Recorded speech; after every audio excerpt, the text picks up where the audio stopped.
Kozhikode എലത്തൂരിലെ Hindustan petroleum ഡിപ്പോയിൽ നിന്ന് diesel ചോർന്ന സംഭവത്തിൽ ജലാശയങ്ങൾ ശുചീകരിക്കാൻ ആരംഭിച്ചു.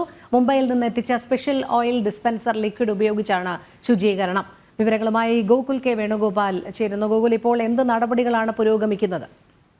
ഈ മുംബൈയിൽ നിന്ന് എത്തിച്ച സ്പെഷ്യൽ ഓയിൽ ഡിസ്പെൻസറിന്റെ ലിക്വിഡ് ഉപയോഗിച്ചുകൊണ്ടാണ് ഈ ജലാശയങ്ങൾ ശുചീകരിക്കുന്ന നടപടികൾ ഇപ്പോൾ ആരംഭിച്ചിട്ടുള്ളത്. കഴിഞ്ഞ ദിവസം കളക്ടറുടെ നേതൃത്വത്തിൽ നടത്തിയ വിവിധ വകുപ്പുകളുടെ ഉദ്യോഗസ്ഥരുമായി നടത്തിയ ചർച്ചകളുടെ അടിസ്ഥാനത്തിലാണ് ഇത്തരത്തിൽ ശുചീകരണ പ്രവർത്തനത്തിന് കൂടുതൽ പ്രാധാന്യവും മുൻഗണനയും നൽകാൻ തീരുമാനമെടുക്കുകയും മുംബൈയിൽ നിന്ന് ഈ പ്രത്യേക ലിക്വിഡ് എത്തിച്ചുകൊണ്ട് ഈ ജലസ്രോതസ്സുകൾ മലിനപ്പെട്ടിട്ടുള്ള ജലസ്രോതസ്സുകളിൽ സ്പ്രേ ചെയ്യാനുള്ള ഒരു തീരുമാനവും ഉണ്ടായിട്ടുള്ളത്.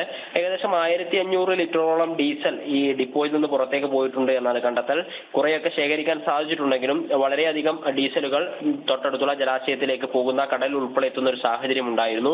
അതൊക്കെ മാറ്റി ജലാശയം ശുദ്ധീകരിക്കണം എന്ന ആവശ്യം പ്രദേശവാസികൾ മുന്നോട്ടേക്ക് വെച്ചിരുന്നു. അതിന്റെയൊക്കെ അടിസ്ഥാനത്തിലാണ് പ്രഥമ പരിഗണന ശുചീകരണത്തിന് നൽകിക്കൊണ്ട് ഈ സ്പെഷ്യൽ ഓയിൽ ഡിസ്പെൻസറിന്റെ ലിക്വിഡ് ഉപയോഗിച്ചുകൊണ്ട് ശുചീകരണ പ്രവർത്തികൾ ആരംഭിച്ചിട്ടുള്ളത്. ജലാശയങ്ങൾ മലിനമാവുകയും മീനുകളൊക്കെ ചത്തുപൊന്തുകയും ചെയ്യുന്ന സാഹചര്യം അവിടെയുണ്ട് എന്ന് പ്രദേശവാസികൾ പറഞ്ഞിരുന്നു. പല ആളുകൾക്കും പല ശാരീരിക അസ്വസ്ഥതകളൊക്കെ ഉണ്ടായിരുന്നു.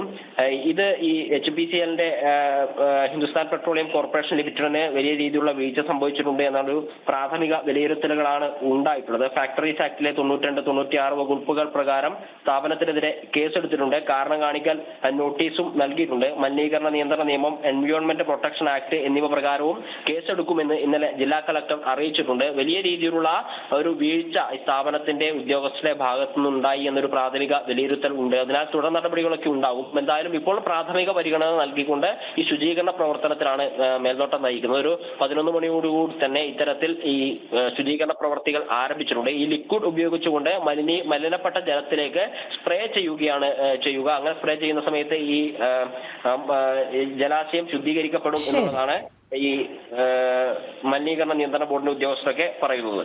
ശരി, ഗോകുൽ കെ വേണുഗോപാലാണ് വിവരങ്ങൾ നൽകിയത്.